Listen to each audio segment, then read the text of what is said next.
Good evening, St. Lucia, and welcome to another Newsmaker Live. It is a pleasure to be in your company this evening, as always, and I am very, very appreciative of you taking the time every Wednesday to join us for informative discourse on this station.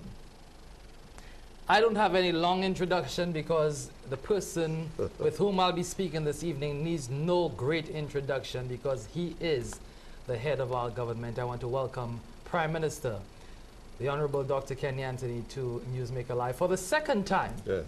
Welcome, sir. I kept my promise. Yes, you did. Maybe not on the exact date that you wanted me to keep the promise. It was impossible, but I'm here in fulfillment of that promise and that obligation. May I take the opportunity to express my best wishes and good night to all St. Lucians, wherever they may be at this time, and to welcome them to the program. So, the ball is in your court. Let's roll. Great. Thank you very much, Mr. Prime Minister. And as you said, you kept your promise. I have realized that you're a man of your word, and I must commend you for that. Thank you. Thank you. I understand to the rigors of Prime Ministership, and you could not make it when we wanted you 100 days because of other engagements, but you have made travel commitments. Exactly, but you have made it. So let's go directly into that. 100 days in office. This is your third 100 days. But talk about this one. How have the last 100 days, 100 plus days been for you so far? You will notice that in our manifesto, the Blueprint for Growth, we did not establish a 100 days agenda. We avoided that. And part of the reason is that when you get into a government, you then have to find out what you have inherited, what exactly is there. And it's a learning curve. Sometimes it's a very steep learning curve because you need to get hold of ministries, you need to get a sense of the government, you need to get a sense of the economy, you need to get a sense of where we're at with external relations. So I think it is best to avoid it. Rather, what you want to concentrate on are the specific measures that you want to introduce, especially ahead of a budget, where you have to speak to the country as a whole and explain future policies going into that financial year. Right. Now, you asked me how is it this time around. I think is the thrust of your question. This 100 days as against other 100 days. I'll tell you something, Clinton. I hope we never have a general elections around Christmas again. And I say that with all sincerity. I think if a general elections is announced around that time, and I'm guilty because I did have one some years ago. Yes. If you succeed and you win the government, then you just continue. Right. But when you're in opposition and you come into office, it then becomes more challenging because you look at the sequence of events. There is immediately after you're elected, putting a cabinet together, then there's a Christmas to deal with. You go into the new year, and soon after the new year, the opening of Parliament. As soon as you finish with the opening of Parliament, then you're into independence, and soon after independence, you then have to begin to think about budget. So it is an exceedingly intense period. Yes. And there are two disappointments that I have, and I want to just share them quickly. Firstly, I want to apologize to all of those St. Lucians whom I have not been able to see. They have made several requests, telephone calls to the office. They want an appointment. They want to have a private audience. I have not been able to honor all of these requests, and I want to apologize. I ask them to bear with me because, again, we've been a new government, and I am in the middle of a very intense process, trying to craft, as I said before, one of the most difficult budgets that I've ever had to craft in my life. So that is one regret. The other, of course, concerns my constituents. Habitually, I'm in Viewfort every Wednesday. It's my constituency day.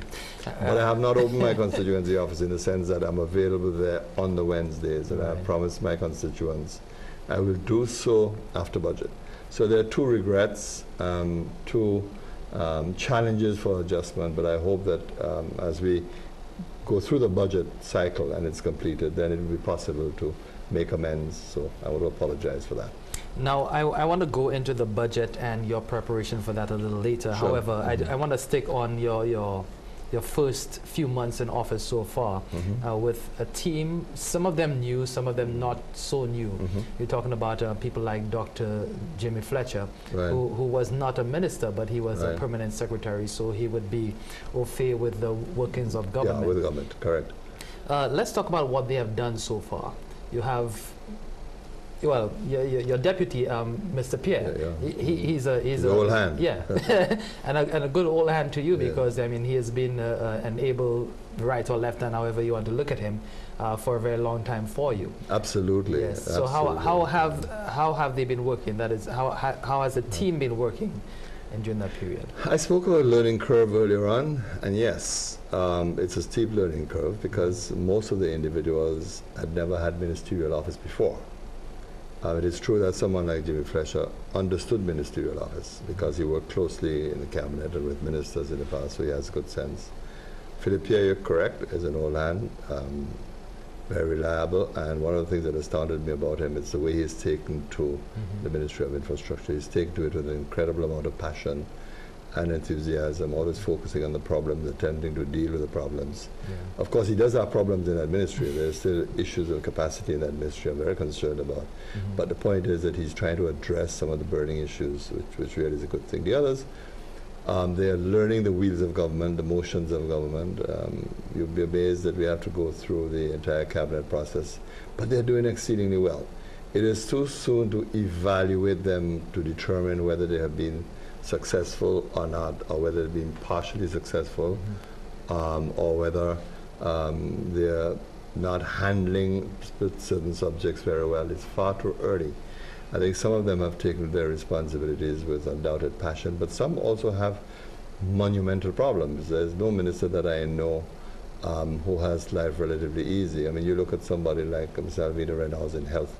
We have major challenges in health, not only the commissioning of the new hospital, but also the whole issue of the UHC and where do we go from there. Then you have Ms. Ippolit in investment and the traditional Ministry of Commerce, Consumer Affairs.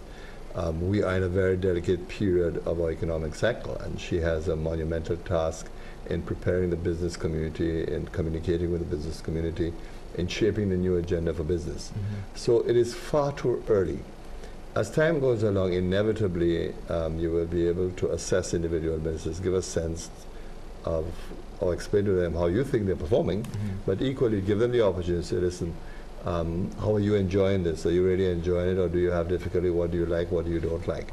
But I think that has to await another judgment day. This judgment day is far too soon to be able to make that assessment. Yeah. Now, do you plan to do this formally, or is it a matter where you'll say, okay, well, I see this or that, this strength in this minister or that strength, and want to tweak or say, well, you know, at some point you may have to tweak. Oh yes, at some point, or engage in a radical restructuring of your ministerial portfolios. That may well be possible, and by that time you begin to get a good sense of exactly the weaknesses and the strengths.